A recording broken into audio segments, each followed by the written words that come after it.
ఓం నమో భగవతే వాసుదేవాయ.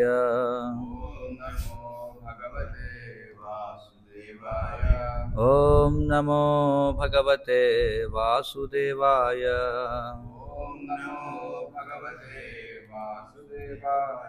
ఓం నమో భగవతే వాసుదేవాయ. ఓం నమో భగవతే వాసుదేవాయ. శ్రీమద్భాగవతం 3వ స్కందం 31వ అధ్యాయం.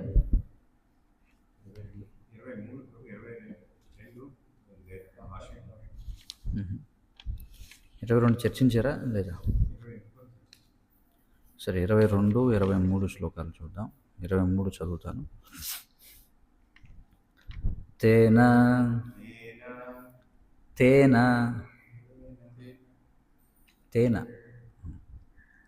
అవసృష్టః సహసా కృత్వా అవాక్షిరః ఆతురః వినిష్క్రామతి కృచ్ఛ్రేణ నిరుచ్ఛ్వాసః హత స్మృతిః. తేనావసృష్టః సహసా కృత్వా వాక్సిర ఆతురః వినిష్క్రామతి కృచ్ఛ్రేణ నిరుచ్ఛ్వాసో హత స్మృతిః. తేనావసృష్టః సహసా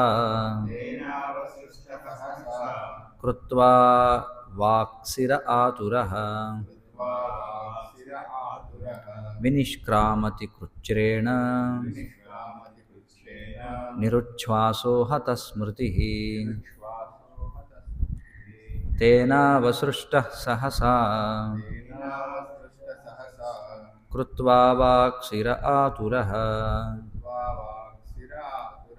వినిష్క్రామతి కృచ్ఛ్రేణ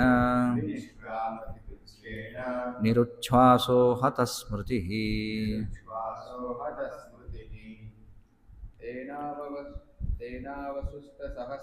తేనావసృష్టః సహసా కృత్వా వాక్సిర ఆతురః వినిష్క్రామతి కృచ్ఛ్రేణ నిరుచ్ఛ్వాసో హత స్మృతిః. తేనావసృష్టః సహసా కృత్వా వాక్సిర ఆతురః వినిష్క్రామతి కృచ్ఛ్రేణ నిరుచ్ఛ్వాసో హత స్మృతిః. తేనావసృష్టః సహసా కృత్వా వాక్సిర ఆతురః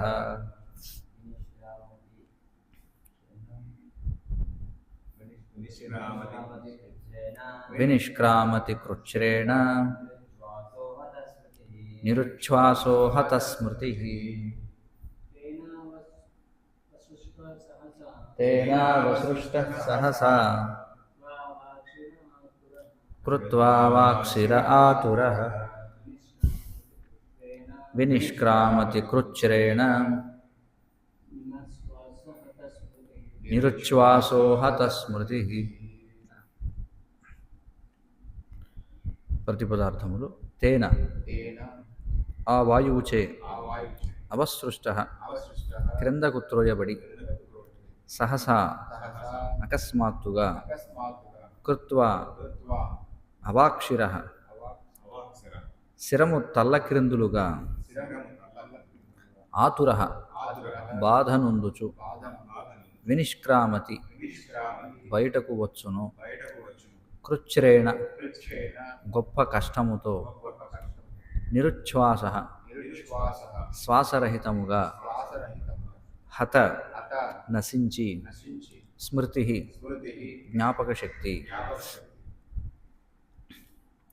అనువాదం మరియు భాష్యము కృష్ణ కృపామూర్తి శ్రీ శ్రీమద్ అభయ చరణారవింద భక్తివేదాంత స్వామి శ్రీల ప్రభుపాద ఇస్కాన్ సంస్థాపకాచార్య.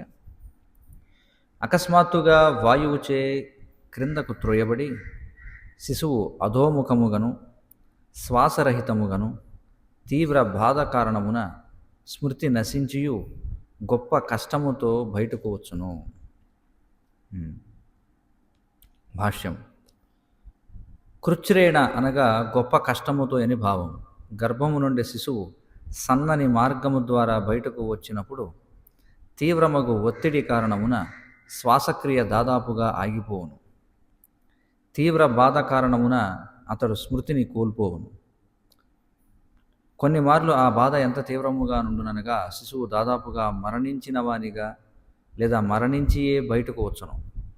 జన్మ దుఃఖము ఎంతటి ఘోరమైనదో దీనిని బట్టి మనుజుడు ఊహించవచ్చును. శిశువు 10 మాసముల కాలము గర్భమునందు అట్టి ఘోర పరిస్థితి యందు నిలిచి ఉండి చివరకు బలవంతముగా బయటకు త్రోయబడును. ఆధ్యాత్మికత యందు పురోగమింపగూరువాడు జన్మము, మృత్యువు, ముసలితనము, వ్యాధి అనువాని దుఃఖములను సదా గుర్తించి ఉండవలనని భగవద్గీత యందు శ్రీకృష్ణ భగవానుడు పలికాను. లౌకికుడు పలు రీతుల పురోగమించినను భౌతిక అస్తిత్వమందలి ఈ 4 మాత్రము నిరోధింప అసమర్థుడై ఉండును. ఓం అజ్ఞానతిమిరాంధస్య జ్ఞానాంజనశలాకయా చక్షురున్మీలితం మేన తస్మై శ్రీ గురవే నమః. నమ ఓం విష్ణుపాదాయ కృష్ణప్రేష్ఠాయ భూతలే శ్రీమతే భక్తి వికాస స్వామినిధి నమః. నమ ఓం విష్ణుపాదాయ కృష్ణప్రేష్ఠాయ భూతలే శ్రీమతే భక్తి వేదాంత స్వామినిధి నమః. నమస్తే సారస్వతి దేవే గౌరవాణి ప్రచారిణే నిర్విశేషశూన్యవాది పాశ్చాత్యదేశతారిణి. జయ శ్రీ కృష్ణ చైతన్య ప్రభు నిత్యానంద శ్రీ అద్వైత గదాధర శ్రీవాసాది గౌరభక్తవృంద. హరే కృష్ణ కృష్ణ కృష్ణ హరే హరే, హరే రామ రామ రామ హరే హరే.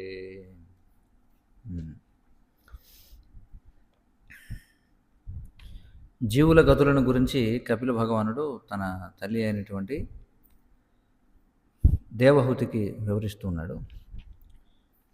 క్రింది శ్లోకం కూడా చూద్దాం ఒకసారి. కపిల ఉవాచ. ఏవం కృతమతిర్గర్భే దశమాస్య స్తువన్ ఋషి సద్య క్షిపత్యవాచీనం ప్రసూత్యై సూతిమారుతః.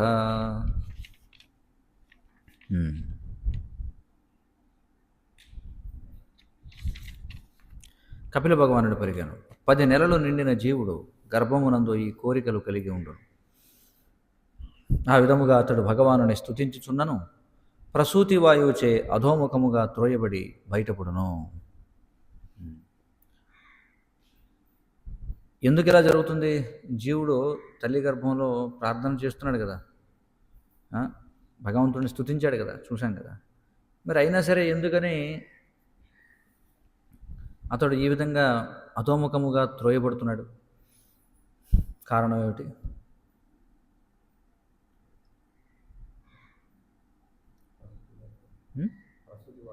అదే ప్రసూతి వాయువు. ఎందుకంటే ఇంకా శరణ పొందాడు కదా. కానీ ఇక్కడ మనం చూస్తే ఆ విధంగా మరి చాలా సన్నని ద్వారం గుండా బయటకు తోయబడతాడు. తోయబడిన తర్వాత అతడు ఏం చేస్తాడు? మొత్తం అంతా కూడా మర్చిపోతాడని చెప్పుకున్నాం మనం.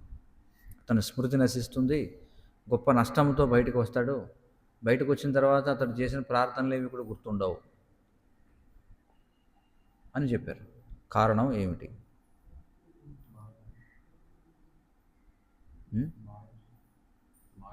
మాయ చేత. సరే, ఎందుకని మాయ ఆ విధంగా ఆవరిస్తుంది?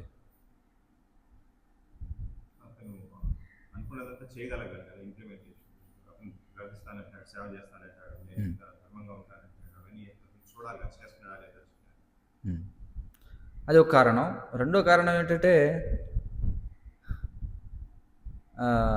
ఇది ఒక విధమైనటువంటి గర్భవైరాగ్యం అన్నమాట. అర్థమవుతుంది కదా. ఎందుకంటే తీవ్రమైనటువంటి వేదనని భరించలేక జీవుడికి తత్కాల కోటాలో వైరాగ్యం వస్తుందన్నమాట. అర్థమవుతుంది కదా. దీన్ని తత్కాల వైరాగ్యం అనొచ్చు. అంటే ఏమిటి? అప్పటికప్పుడు కొంత వైరాగ్యం వస్తుంది. కానీ నిజంగా ఆ యొక్క మానసిక స్థితి అతడు కొనసాగించగలడా లేదా అని తెలియాలంటే మళ్ళీ అతడు భోగించదగినటువంటి స్థితిలో ఉంటేనే అతడు నిజంగా ఆ మానసిక స్థితిని కలిగి ఉన్నాడా లేదా అనేది అర్థమవుతుంది. అంతే మనం కూడా నిజ జీవితంలో చూస్తుంటాం. సాధకులైనటువంటి వాళ్ళు కూడా ఎన్నోసార్లు మాయ చేత దెబ్బలు తగిలినప్పుడు కృష్ణ ఒక్కసారి నన్ను దీని నుంచి బయటపడాయి, ఇంకా జీవితంలో నేను మళ్ళీ ఆ విధంగా నేను ఇంద్రియ భోగం చేయను, దయచేసి నాకు ఒక అవకాశం ఇవ్వు, దయచేసి నన్ను ఈ యొక్క మాయ చెర నుండి బయటపడాయి అని చెప్పి తీవ్రంగా ప్రార్థిస్తే భగవంతుడు బయటపడేస్తాడు. కానీ కొన్నాళ్ళకి మళ్ళీ మాయ ఆవరిస్తుంది. అంటే ఏమవుతుందంటే జీవుడు ఆ విధంగా తీవ్రంగా ప్రార్థన చేస్తాడు, మొత్తానికి భగవంతుడు సరే వాడికి అవకాశం ఇస్తాడు. అవకాశం ఇచ్చిన తర్వాత మళ్ళీ కొన్నాళ్ళకి ఇదంతా మర్చిపోతాడనమాట జీవుడు. ఏది పూర్వం ఇంద్రియ భోగం చేయడం వల్ల తను అనుభవించినటువంటి తీవ్రమైన దుఃఖం ఏదైతే ఉందో దానిని మళ్ళీ మర్చిపోతాడు. మర్చిపోయి మళ్ళీ ఇంద్రియ భోగానికి సై అంటాడు అనమాట, రెడీ. మళ్ళీ ఏం చేస్తుంది, మళ్ళీ మాయ మళ్ళీ దెబ్బలు కొడుతుంటాడు. అదే జరిగేదన్నమాట. కాబట్టి ఎందుకు ఇలా జరుగుతుంది, కారణం ఏమిటి, ఎందుకు ఇలా జరుగుతుంది? ఎందుకంటే నిజంగా జీవికి కోరిక లేదు కాబట్టి. జీవికి కోరిక లేదు నిజంగా, అర్థమవుతుంది కదా. అంటే ఏదో తాత్కాలికంగా ఇబ్బందులు కలగడం వల్ల ఆ విధంగా ప్రార్థించాడే తప్ప ఆ ప్రార్థన హృదయం నుంచి వచ్చేది కాదన్నమాట. అంటే నిజంగా పరివర్తన చెందాలనుకోవటంలా, తాత్కాలికంగా దాని నుంచి ఆ బాధ పడలేక వైరాగ్యం వచ్చింది తప్ప నిజంగా అతనికి భోగించాలనే కోరిక లోపల ఉంది. ఆ కోరిక పోయేంత వరకు మనం ఈ భౌతిక ప్రపంచం నుంచి బయటపడలేము. కానీ ఆ కోరికను తీసివేయడం అనేది చాలా చాలా కష్టం అనమాట, అంత సులభం కాదు. ఎలాంటిదంటే మనం చూస్తుంటాం, బయట చాలామంది ఈ మత్తు మందుకి అలవాటు పడిపోతారు, మత్తు పదార్థాలు. ఆ విధంగా అలవాటు పడడం వల్ల ఏమవుతుంది, వాళ్ళకి ఏదో అనారోగ్యం వస్తుంది. అనారోగ్యం రావడం వల్ల ఏం చేస్తారు, కొన్నాళ్ళు వైద్యుడు చెప్తాడు మొత్తానికి, దానివల్ల కొన్నాళ్ళు మానేసి ఔషధం వాడతారు. తర్వాత ఆరోగ్యం కొంచెం మెరుగుపడుతుంది. మెరుగుపడిన తర్వాత మళ్ళీ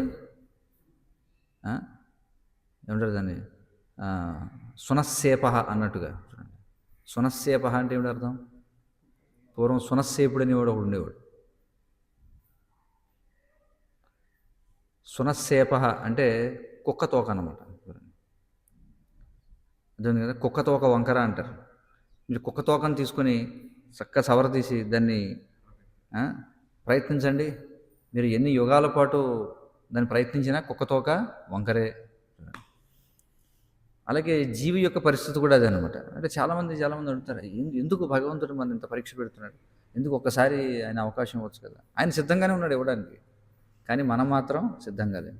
మన ఊరికి నటిస్తాం అనమాట, పైన మనకేదో వైరాగ్యం కలిగినట్టు, మనం నిజంగా మారిపోయినట్టు, అంతా కూడా పరివర్తన వచ్చేసినట్టు అనుకుంటాం. కానీ మనకి నిజంగా పరివర్తన వచ్చిందో లేదో హృదయస్థ పరమాత్మకు తెలుసు కదా. లోపల పరమాత్మ కూర్చొని సరే నీ వేషాలు ఏమిటో చూద్దాం అంటాడు. కాబట్టి మళ్ళీ ఏం చేస్తాడు, మళ్ళీ మెల్లగా జీవుడు మళ్ళీ మాయలో పడిపోతుంటాడు. ఎందుకంటే ఇంద్రియాలను నియంత్రించడం చాలా కష్టం అన్నమాట. చూడండి, 5 ఏళ్ల వయసు వాడి నుండి 80-90 ఏళ్ల వయసు వాడు కూడా ఇంద్రియాల చేత తీవ్రమైనటువంటి దుఃఖానికి గురవుతుంటాడు. చాలా కష్టం అనమాట. ఎందుకని ఇంద్రియాలను నియంత్రించడం కష్టం అంటే ఆ భోగించాలనేటువంటి కోరిక తీవ్రంగా ఉంది కాబట్టి కష్టం. వైద్యుడు చెప్తాడు, 80 ఏళ్ళు వచ్చేసినాయి ఒక వ్యక్తికి, అతనికి ఏదో అనారోగ్యం ఉంది. వైద్యుడు చెప్తాడు, నువ్వు అలాంటి తినవకాయా బాబు, నీకు జీర్ణం అవ్వదు, లేకపోతే నువ్వు అనారోగ్యం పాలవుతావు అని చెప్తాడు. అయినా జీవి వినడు, అయినా తింటూనే ఉంటాడు, మళ్ళీ దుఃఖాన్ని అనుభవిస్తూనే ఉంటాడు. ఎందుకు ఇలా జరుగుతుంది?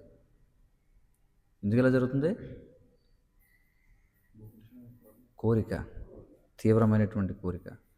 కాబట్టి ఆ కోరికని మార్చడం అనేది చాలా సులభం, చాలా కష్టం కూడా. రెండు చాలా సులభం. ఒకవేళ జీవి అనుకున్నాడు అనుకోండి, ఓకే చాలు ఇంకా ఫినిష్, ఇంతటితో ఆపేద్దాం అనుకుంటే ఓకే. కానీ ఆ దృఢ నిశ్చయం రావడం అనేది చాలా కష్టం అనమాట. దీనికి అనేక జన్మలు పట్టొచ్చు. అందుకే అంత సులభం కాదనమాట. అంటే భక్తుడిగా వేషం వేసుకోవడం అనేది ఒకటైతే మంచిదే అది కూడా. భక్తుడిగా వేషధారణ అనేది ఒకటైతే వాస్తవంగా భక్తిని ఆచరించడం ఒక ఎత్తు అయితే వాస్తవంగా హృదయ పరివర్తన రావడం మరొక ఎత్తు అనమాట. చాలామంది వేషం వేసుకుంటారు, చాలామంది సాధన చేస్తారు, కానీ నిజంగా హృదయ పరివర్తన రావడానికి చాలా సమయం పడుతుంది. సమయం పడడం అంటే ఏం లేదు, అది మన యొక్క నిశ్చయం పైన ఆధారపడి ఉంటుంది. ఒకవేళ జీవి అనుకున్నాడు అనుకోండి, ఇంకా చాలు అని చెప్పి అది అనుకోవడం చాలా అరుదనమాట. చూడండి, భగవంతుడు ఎంత దయామయుడంటే ఆయన అనేకమైనటువంటి అవకాశాలు ఇస్తాడనమాట. చూడండి, అంటే ఎన్నిసార్లు ఇస్తున్నాడు అవకాశం ఒకసారి మనం గమనించి చూస్తే, ఇప్పుడు సాధారణంగా మనం ఏం చేస్తాం, ఒకసారి తప్పు చేశారు చెప్తాం, రెండోసారి హెచ్చరిస్తాం, మూడోసారి దెబ్బ కొడతాం, ఇంకా అంతకుమించి మనం అవకాశం ఇవ్వలేం. కానీ భగవంతుడు అలా కాదు. భగవంతుడు అలా కాదనమాట. అనంతమైనటువంటి అవకాశాలు ఇస్తున్నాడు. చూడండి, ఇదే జీవితంలో మనకి ఎన్ని అవకాశాలు ఇస్తున్నాడు. మనం ప్రతి ఒక్కరం కూడా మన యొక్క హృదయాన్ని ఒకసారి చూసుకుంటే ఎన్నిసార్లు మనం ఈ జీవితంలో మనం చేయకూడనటువంటి పొరపాటు చేసి పశ్చాత్తాపడి మళ్ళీ భగవంతుడు అవకాశం ఇచ్చిన తర్వాత కొన్నాళ్ళు అలా ఉండి మళ్ళీ అదే విధమైనటువంటి తప్పు చేస్తుంటాం. అవునా లేదా? ఇది సాధకులైనటువంటి వాళ్ళందరికీ అనుభవంలో ఉన్నటువంటి విషయం. కాబట్టి దాన్ని బట్టి మనం అర్థం చేసుకోవాలంటే ప్రతిసారి కూడా భగవంతుడు అనంతంగా క్షమించడానికి సిద్ధంగా ఉన్నాడు. అనంతమైనటువంటి అవకాశాలు ఇవ్వడానికి సిద్ధంగా ఉన్నాడు. అందుకే భగవంతుడిని పరమ కరుణామయుడు అని చెప్పి అంటాం. ఎన్ని రకాల అవకాశాలు ఇస్తున్నాడు. మన శిశుపాలుడిని చూసాం. భగవంతుడు స్వయంగా ఆయన సుముఖంలో శిశుపాలుడు దూషించాడు. శిశుపాలుని యొక్క తల్లికి కృష్ణుడు వరం ఇస్తాడనమాట. వాస్తవంగా బాల్యంలోనే అతన్ని సంహరించాల్సింది, కానీ శిశుపాలుడి తల్లి అడుగుతుందనమాట, కొంచెం అవకాశం ఏంటంటే కృష్ణుడు అంటాడు, సరే 100 తప్పుల వరకు అవకాశం ఇస్తానంటాడు. 100 తప్పుల వరకు అవకాశం ఇస్తానంటాడు. అలాగే ఆయన 100 దూషణలు వింటాడు. 100వ దూషణ విన్న తర్వాత ఇంక సహించాడు అనమాట. సుదర్శన చక్రాన్ని వదిలి శిరచ్ఛేదనం చేస్తాడు. కాబట్టి మనకు తెలియదు అనమాట అసలు ఇప్పటివరకు మనం ఎన్ని అవకాశాలు తీసుకున్నామో మనకు తెలియదు. సరే, ఈ జన్మలో మనకు తెలుసు ఎన్నిసార్లు మన అవకాశాలు దొరికాయని. కానీ ఇంతకుముందు జన్మల్లో కూడా అనేక సార్లు మనం అవకాశాలు తీసుకున్నామా, తీసుకోలేదా, అవన్నీ మనకు గుర్తుంటాయా? మనకు గుర్తుండవు. కానీ అది ఎవరికి గుర్తుంటాయి? భగవంతుడికి, పరమాత్మ గుర్తుంటాయి అన్నమాట. అందుకే మనకి కొన్నిసార్లు అనిపించవచ్చు, అదేమిటి ఇంకా 2-3 అవకాశాలు ఇచ్చుంటే బాగుండు కదా, అప్పుడే భగవంతుడు ఇలా చేశాడేంటి అని అనుకోవచ్చు. కానీ నువ్వు ఇక్కడ ఇది చూడగలవు, కానీ పూర్వజన్మలు ఎవడు చూడొచ్చాడు. కొంతమందికి ఇంకా అవకాశాలు ఇస్తూ ఉంటాడు, అంటే మనకు తెలియదు అనమాట. అదృష్టం అంటాం. అందుకే చూడండి, అదృష్టం అంటే ఏమిటి అర్థం? అదృష్టం అంటే కనిపించనటువంటి కారణం. అంటే కనిపించలేదు కానీ దానికి కారణం లేదని కాదు. అదృష్టము అంటే మనకు కనిపించడం వల్ల కారణం ఏంటనేది, కానీ కారణం లేదని అనుకోకూడదు ఎప్పుడు కూడా. చాలాసార్లు అంటుండే అదృష్టవశాత్తు అతను బతికి బయటపడ్డాడంట. అంటే మనకు తెలియని కారణం చేత. ఏమిటి తెలియని కారణం? సర్వకారణ కారణం ఎవరు? భగవంతుడే. ఇప్పుడు భగవంతుడికి అందుకే ఆయన చెప్తున్నాడు, వేదాహం సమతీతాని వర్తమానాన్ని చేస్తున్నాడు, భవిష్యాన్ని చెబుతాని మాంతు వేదన కశ్చన అని చెప్పంటాడు, కానీ నా గురించి మాత్రం ఎవరికి తెలియదు అని చెప్పంటాడు. అందుకే మనం కూడా ఏమిటంటే చాలా జాగరూకంగా ఉండాలన్నమాట. ప్రతిసారి మనం ఛాన్స్ తీసుకోకూడదు, ప్రతిసారి మనం అవకాశాలు తీసుకుంటూ ఉండకూడదు. ఎందుకంటే భగవంతుడు ఏమో మనల్ని శిక్షించాలనుకుంటే ఒక్కోసారి ఇంకా అవకాశం ఇవ్వకూడదు. కాబట్టి దొరికినటువంటి అవకాశాన్ని మనం సద్వినియోగపరుచుకోవాలన్నమాట. అవకాశాన్ని మనం వదులుకున్నామనుకోండి మళ్ళీ తెలియదు. అందుకే చాణక్యుడు అంటుంటాడు, స్మరణిత్యం అనిత్యతాం. చూడండి, కాబట్టి తెలియదు, అనిత్య సంసారే. ఎప్పుడు మన జీవితం ఎప్పటితో ముగిసిపోతుంది, మన ఆయుష్ ఎన్నాళ్ళు ఉందని ఎవరికి తెలుసు చెప్పండి. కాబట్టి అందుకే చాలా చాలా శ్రద్ధ కలిగి ఉండాలి, మనం చాలా గంభీరంగా ఉండాలి, ముఖ్యంగా ఈ ఆధ్యాత్మిక మార్గంలో ఉన్నప్పుడు. ఆ? ఎందుకంటే మనం ఉదాసీన వైఖరి అన్నమాట. ఉదాసీన వైఖరి ఎందుకంటే అది జీవికి ఎందుకు వస్తుందంటే అది దానికి కూడా కారణం ఉంది. ఎందుకని జీవి ఉదాసీనత ప్రదర్శిస్తాడంటే జీవికి తెలుసు నేను ఆత్మను నేను ఎప్పుడు మరణించను. చూడండి, అది వాస్తవం కదా, ఆత్మకి మరణం లేదనేటువంటిది ఏదైతే ఉందో ఆ జ్ఞానం వల్లనే ఇవన్నీ కూడా జరుగుతున్నాయి అనమాట. అంటే దాన్ని మర్చిపోతాడు, కానీ అది సహజ లక్షణం అలా ఉండిపోయి ఇంకా మారడానికి అంత త్వరగా ఇష్టపడడు అనమాట. మళ్ళీ దేహాన్ని మార్చాల్సి ఉంటుంది, అది పరిస్థితి. కాబట్టి ఇక్కడ మనం చూస్తే ఏమవుతుంది, ఇక్కడ చెప్పారు 10 నెలల నిండిన జీవుడు గర్భమునందు ఈ కోరికలు కలిగి ఉంటాడు. కోరికలు ఉన్నాయి. ఆ విధముగా అతడు భగవానుని స్తుతించుచున్నాను, ప్రసూతి వాయువుచే అధోముఖముగా త్రోయబడి బయటపడును. స్తుతించాలనేటువంటి కోరిక, భగవంతుణ్ణి స్తుతించాలనేటువంటి కోరికలు కలిగి ఉంటాడు. ఇక్కడ చెప్తున్నారు, విశుద్ధ చైతన్యము యొక్క సహాయం వచ్చే అజ్ఞానాంధకారము నుండి నన్ను నేను ఉద్ధరించుకుంటాను. విష్ణు భగవానుని పాదపద్మములను చిత్తమునందు నిలుపుకున్నటి ద్వారా పలువురు తల్లుల గర్భమునందు పడకుండగా రక్షింపబడుతును. ఉన్నాయి, ఆ కోరికలు ఉన్నాయి. సో మనం కూడా మనకెందుకు ఈ యొక్క ఆధ్యాత్మిక జీవనం గడిపేటువంటి అవకాశం లభించిందంటే మనకు కోరిక ఉంది, ఈ కోరికలు ఉన్నాయి. కానీ దానితో పాటు వేరే కోరికలు కూడా ఉన్నాయి. అవి ఒక్కటే కాదు మనకున్న కోరికలు, ఇంకా అనేక రకమైనటువంటి కోరికలు కూడా ఉన్నాయి. అటు భగవంతుడికి శరణాగతి పొందాలి, భగవంతుడికి సేవ చేయాలనే కోరికలు ఉన్నాయి, అలాగే కొంచెం స్వీట్ రైస్ తినాలనేటువంటి కోరికలు కూడా ఉన్నాయి, ఇంద్రియ భోగం చేయాలనేటువంటి కోరికలు కూడా ఉన్నాయి. కాబట్టి అందుకే మన పరిస్థితి ఎప్పుడు కూడా హబ్బు డుబ్బుబా అయినట్టు ఉంటుంది. మునుగుతుంటాం తేలుతుంటాం, మునుగుతుంటాం తేలుతుంటాం. ఎందుకు మునుగుతామంటే ఇంద్రియ భోగం చేయాలనే కోరిక ఉంది కాబట్టి మునుగుతాం. ఎందుకు తేలుతామంటే భగవంతుని సేవించాలని కోరిక ఉంది కాబట్టి తేలుతాం. కానీ ఎప్పుడు తేలే అవస్థలోనే ఉండాలంటే మనం ఏం చేయాలి, భోగించాలనేటువంటి కోరికని నియంత్రణలో పెట్టుకోవాలన్నమాట.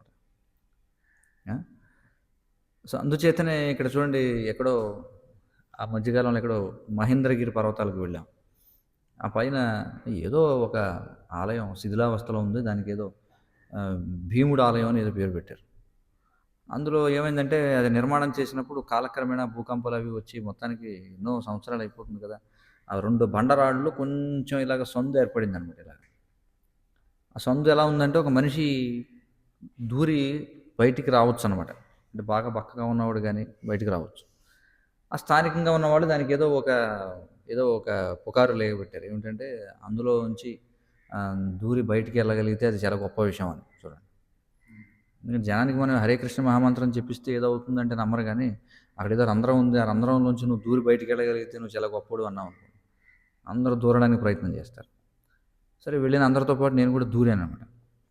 అంటే అది ఎలా ఉంటుందంటే చాలా కష్టపడాలన్నమాట ఆ రంధ్రం నుంచి బయటికి రావాలి. వెనకాల నుంచి ఒక్కసారి ఎవడొకటి తొయ్యాల్సి వస్తుంది. కాబట్టి అది నాకు గుర్తొచ్చింది.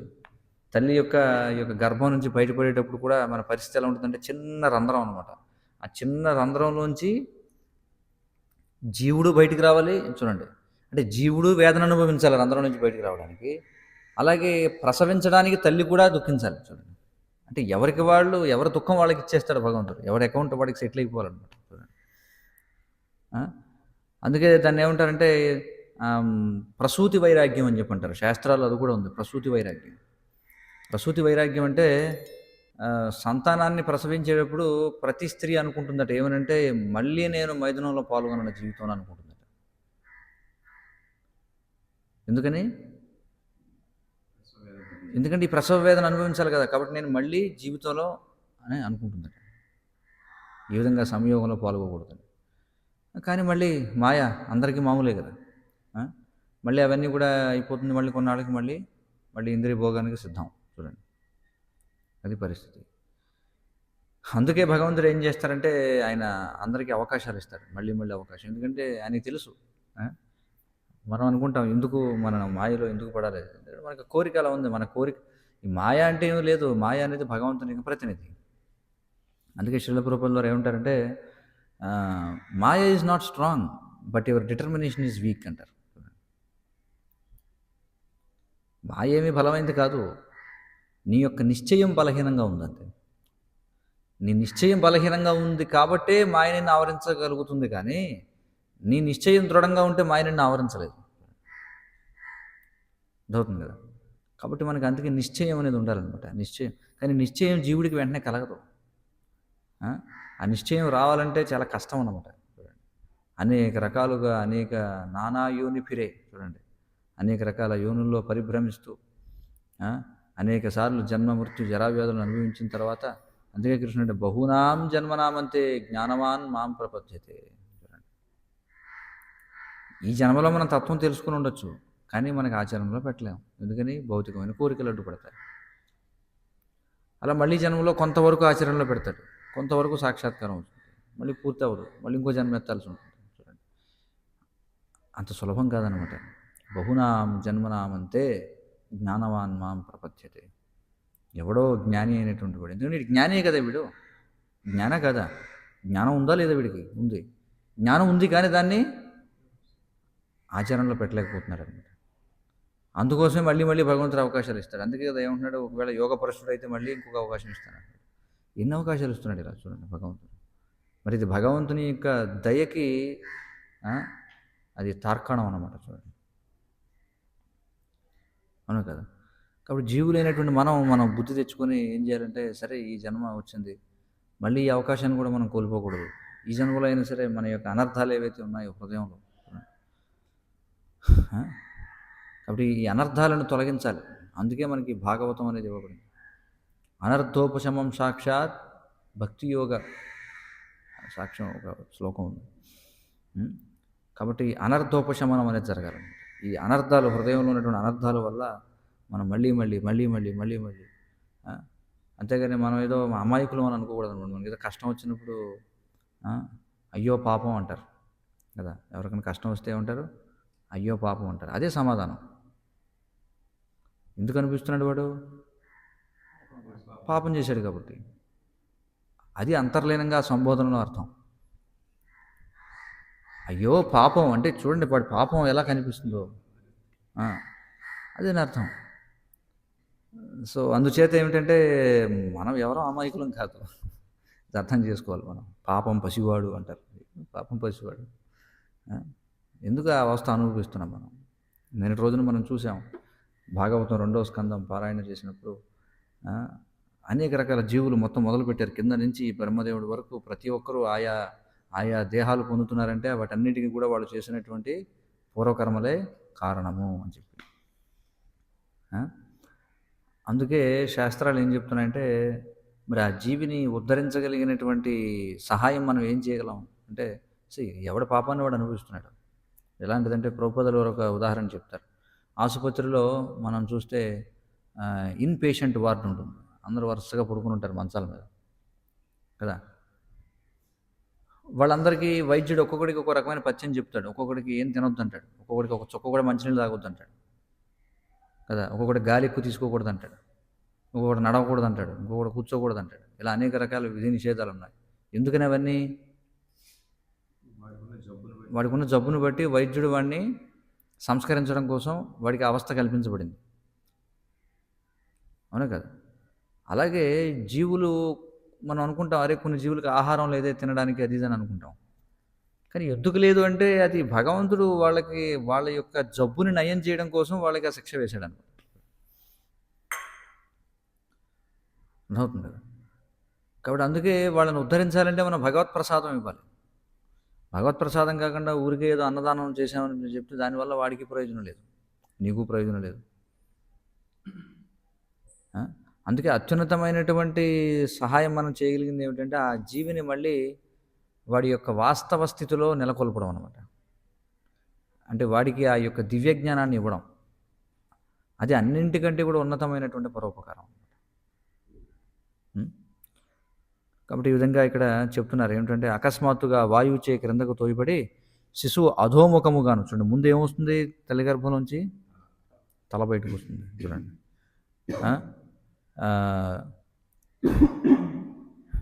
ఎందుకు తల బయటకు వస్తుందంటే, ఇప్పుడు తల నుంచి వెనక్కి గెంటామనుకోండి, నేను రాను అంటాను కుదరదు అనమాట బయటికి.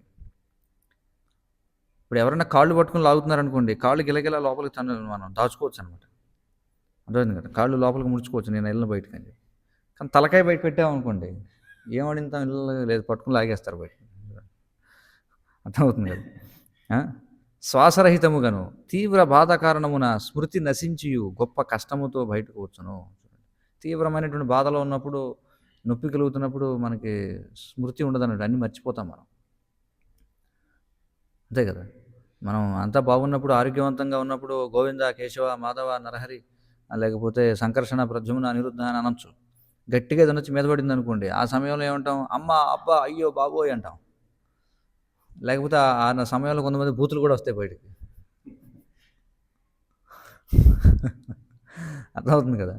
కాబట్టి మన యొక్క సహజమైనటువంటి స్థితి ఎప్పుడు బయటపడుతుందంటే, తీవ్రమైనటువంటి కష్టంలో ఉన్నప్పుడు మన సహజ స్వభావం బయటకు వస్తుంది.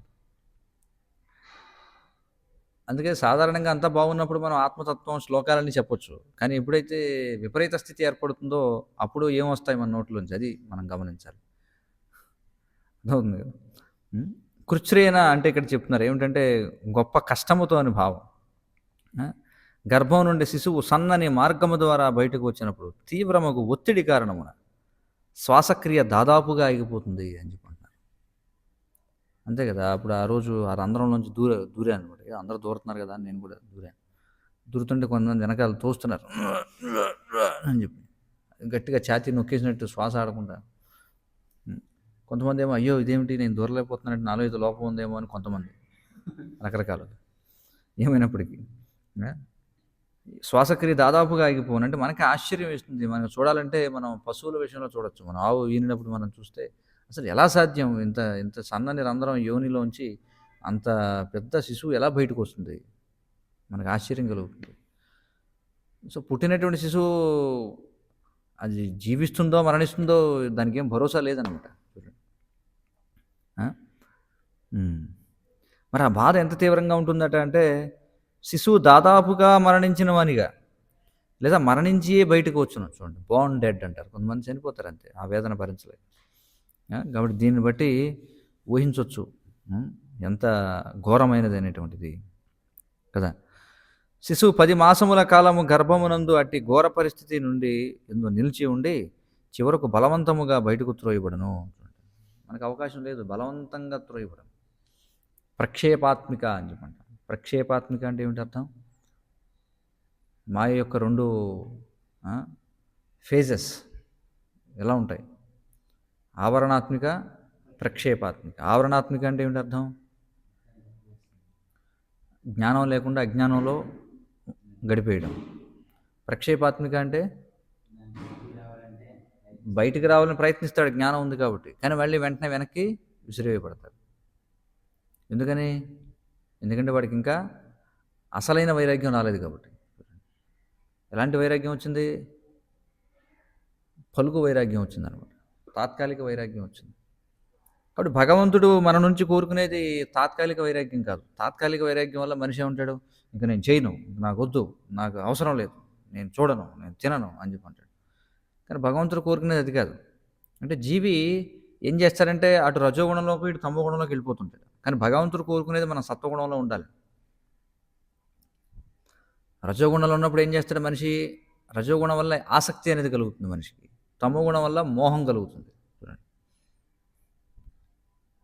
అంటే చేస్తే విపరీతంగా చేయడం, లేకపోతే నేను చేయను అనడం. అదే కదా, మనం భక్తుల్లో కూడా అదే చూస్తుంటాం కదా. సాధారణంగా కొత్తలో వచ్చినప్పుడు ఏమిటంటే ఎవడన్నా విపరీతంగా చేస్తుంటాడు అదే పని, మనం వద్దన్నాం అనుకోండి, నేను చేయను అంటాడు. ఈ 2 ఉన్నంతకాలం మనం బాధపడాల్సిందే. కానీ భగవంతుడు కోరుకునేది అది కాదు, ఎంత కావాలో అంతే చేయాలి. ఏదైనా ఒక పదార్థాన్ని ఎక్కువగా తినడం సులభమే, అసలు తినకుండా ఉండడం సులభమే. కానీ తగిన పాళ్లలో తినడమే గొప్ప విషయం. తగిన పాళ్లలో తినాలంటే వాడు సత్వగుణంలో ఉంటే తప్ప వాడు తగిన పాళ్లలో తినలేడు. ఐదర్ ఎక్కువైనా తినేస్తాడు లేదా తక్కువైనా తినేస్తాడు. అదే కదా. అందుకే మనకి ఉపదేశామృతంలో చెప్తారు ఏమిటది? భోగత్యాగం, ఇంకోటి ఏమిటి? 2 రకాలు చెప్తారు. ఒకటి పలుగు వైరాగ్యం, ఇంకోటి ఏమిటో భోగత్యాగం అనమాట. ఒకటేమో భోగత్యాగం, ఇంకోటేమో ఆ, నియంత్రణ లేనటువంటి భోగం. చూడండి, ఈ రెండు చేస్తుంటారు జీవులు. నియంత్రణ లేని భోగం చేస్తాడు, లేదా భోగత్యాగం చేస్తానంటాడు. కానీ కృష్ణుడికి కావాల్సింది ఏమిటి? అది కాదు, ఇది కాదు. ఏం కావాలి? సమతుల్యం కావాలి. ఆ సమతుల్యం రావాలి అంటే సత్వగుణంలో ఉంటే తప్ప సమతుల్యం అనేది సాధ్యం కాదు. కాబట్టి ఆ సత్వగుణంకి వచ్చేంత వరకు మాయ మనల్ని కొడుతూనే ఉంటుందన్నమాట. పరీక్షలు ఎదుర్కోవాల్సి ఉంటుంది. ఆ? కాబట్టి అందుకే మనం అప్పటి వరకు మనం ప్రక్షేపాత్మిక. చూడండి, మనం అనుకోవచ్చు ఒక్కోసారి మనం చాలా సీరియస్గా పురోగమిస్తున్నాం అనుకోవచ్చు. మళ్ళీ మాయ ఊరికి అలా తీసి అలా విసిరేస్తుంది అనమాట. మళ్ళీ గ్రౌండ్ జీరో. చూడండి, మళ్ళీ మొదలు కథ. కథ మళ్ళీ మొదటికి వచ్చిందంటారు. ఎందుకు ఇలా జరుగుతుంది అంటే అది లోపం ఎవరిదో కాదు, మనదే లోపం అనమాట. ఎందుకంటే మనకి కోరిక, విపరీతమైనటువంటి ఇంద్రియ భోగ కోరిక ఉంది. ఆ ఇంద్రియ భోగ కోరిక దానివల్ల అంటే రజోగుణం అనేది రెండు రకాలుగా వ్యక్తం కావచ్చు అనమాట. ఎలా వ్యక్తం అవుతుందంటే తీవ్రంగా ఒక పనిని చేయడం, లేదా అసలు చేయకుండా ఉండడం. ఈ రెండు విధాలుగా వ్యక్తం అవుతుంటుంది. సాధారణంగా ఒకరు ఎవరైనా చేయలేదనుకుంటే అది గొప్ప అనుకుంటారు, కానీ అది కూడా రజోగుణం యొక్క లక్షణం అయి ఉండొచ్చు.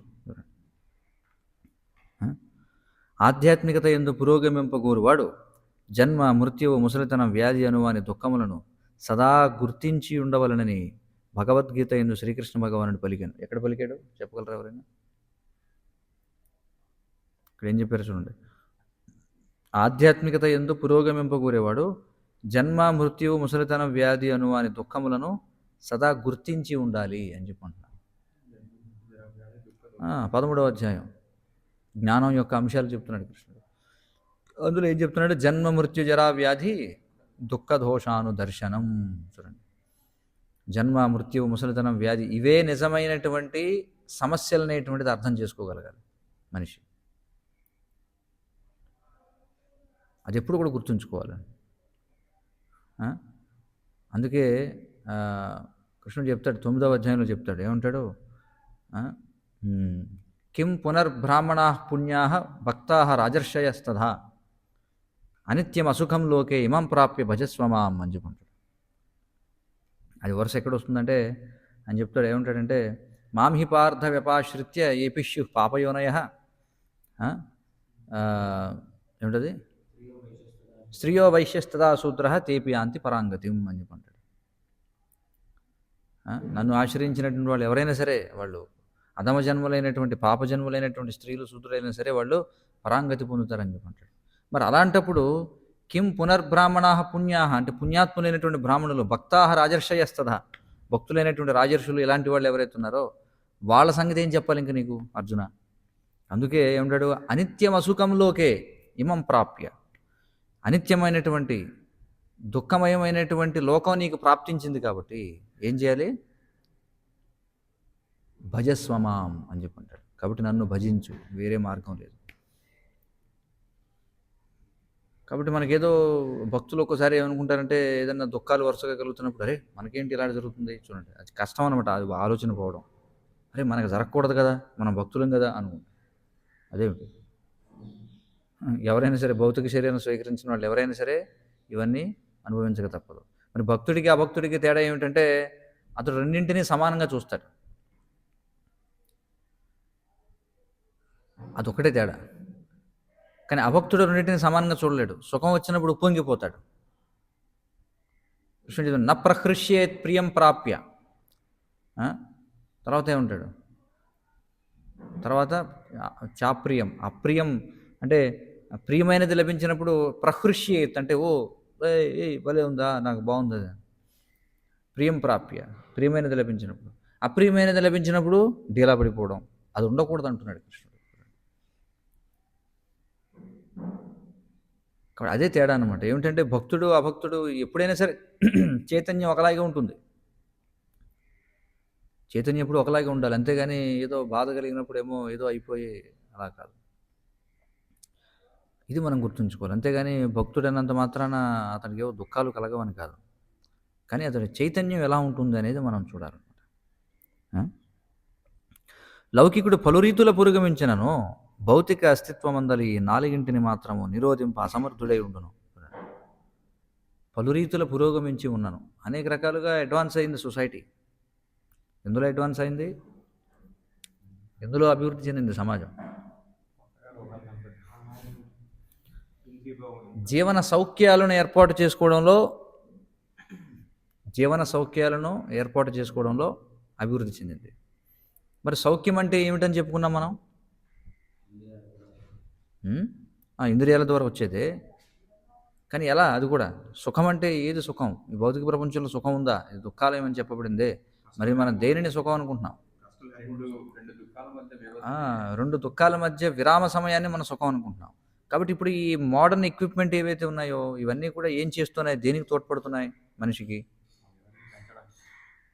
ఈ దుఃఖాల మధ్య వ్యవధిని పెంచడానికి అవి ఉపయోగించుకోవాలని మనిషి ప్రయత్నం చేస్తున్నాడు. ఇంకా మనిషి ఈ యొక్క ఆధునికమైనటువంటి సౌకర్యాల ద్వారా దుఃఖాన్ని మరిచిపోవాలని కూడా అనుకుంటాడు.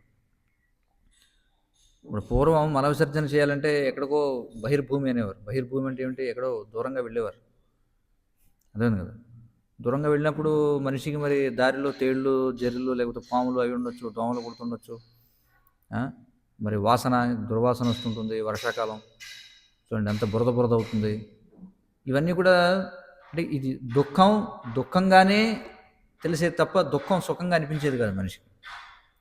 ఇప్పుడు మనిషి ఏం చేస్తున్నాడంటే దుఃఖాన్ని ఎలాగో తీసివేయలేం కాబట్టి ఈ దుఃఖాన్ని సుఖంగా మార్చేయడానికి ప్రయత్నం చేస్తున్నాడు ఈ ఆధునికమైనటువంటి ఉపకరణాల ద్వారా. ఉదాహరణకి మల విసర్జన చేయడం అనేది ఉంది. అది వాస్తవానికి అది ఏమిటది? అది ఒక దుఃఖం అది. కానీ దాన్ని సుఖంగా మార్చుకోవాలనుకుంటున్నాడు. దానికి అనేక రకాల కమోడ్లు వచ్చేసాయి, అనేక రకాల ఆధునికమైనటువంటి ఏర్పాట్లు. దాన్ని ఏమంటారు? గన్న కింద తుపాకీ గన్న కడుక్కోవడానికి కింద. అలాగే చుట్టూ ఏసీ, లేకపోతే మంచి డియోడ్రెంట్, అందులో మంచి చక్కటి వాసన, లేకపోతే న్యూస్ పేపరు అందులో కూడా, లేకపోతే టీవీ చూడండి, అనేక రకాలు. ఇవన్నీ కూడా సౌఖ్యాలు అన్నమాట. సరే, ఇవన్నీ ఉన్నా నువ్వు ఆ మల విసర్జన చేసేటువంటి ఆ యొక్క అనుభవాన్ని మార్చుకోగలవేమో, కానీ మల విసర్జన ఆపగలవా? నువ్వు ఆపలేవు. కాబట్టి ఆహార నిద్ర భయభజనాలు మనం ఆపలేము. ఎంత పురోగమించినా వాటిని కావాలంటే మనం వాటిని ఏదో సొగసైన విధానంలో మనం చేయగలం తప్ప. మనిషికి పశువుకి ఏమిటి తేడా అంటే మనిషి సొగసైన విధానంలో ఆహార నిద్ర భయభజనాలు చేస్తాడు, పశువు ఆ విధంగా చేయలేదు. సొగసైన విధానంలో అంటే ఎలాగా? మనిషి ఏసీలో కూర్చుంటాడు, మంచి బంగారు పళ్ళెలను తింటాడు, కావాలంటే దానికి అనేక రకాల గార్నిష్లు, పైన ఒక ఫోర్కు లేకపోతే చాకు, ముందు స్టార్టరు, తర్వాత ఎండరు, తర్వాత మధ్యలో ఇంకోటి ఏదో కదా,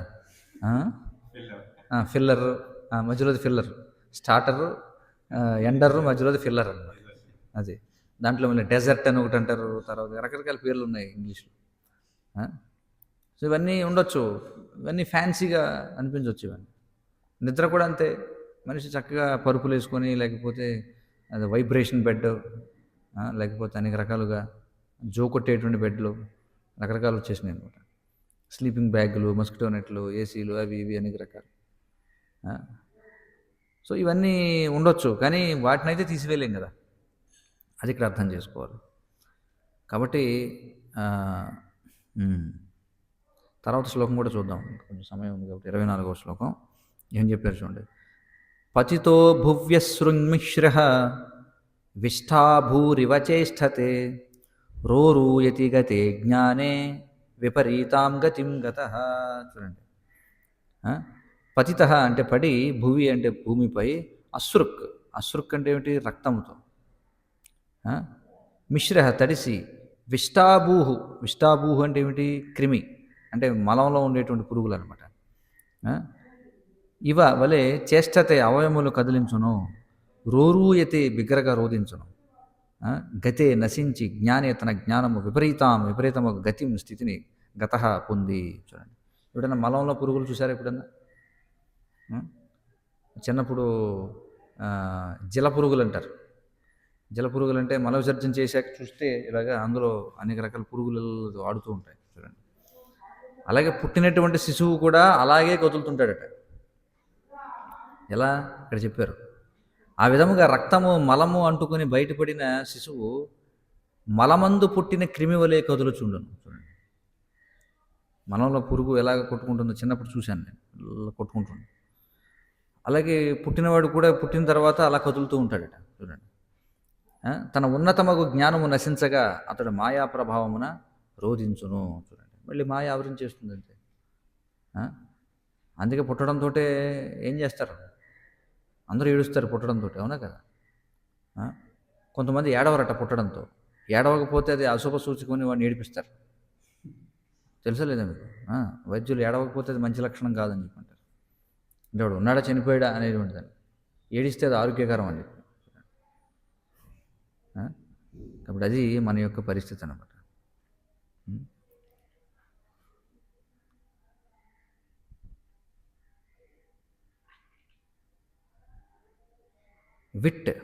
విట్ అంటే మలము అని అర్థం. ఎక్కడ చదువుకుంటున్నావు నువ్వు? విట్లో చదువుకుంటున్నావు. సంస్కృతంలో విట్ అంటే మలం అని అర్థం అన్నమాట. హరే కృష్ణ హరే కృష్ణ కృష్ణ కృష్ణ హరే హరే, హరే రామ రామ రామ హరే హరే. ఏమైనా ప్రశ్నలు ఏమైనా ఉంటే అడగండి.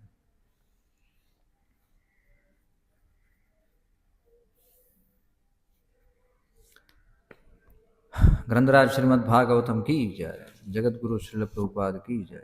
वाञ्छाकल्पतरुभ्यश्च कृपा सिन्धुभ्येव च पतितानां पावनेभ्यो वैष्णवेभ्यो नमो नमः।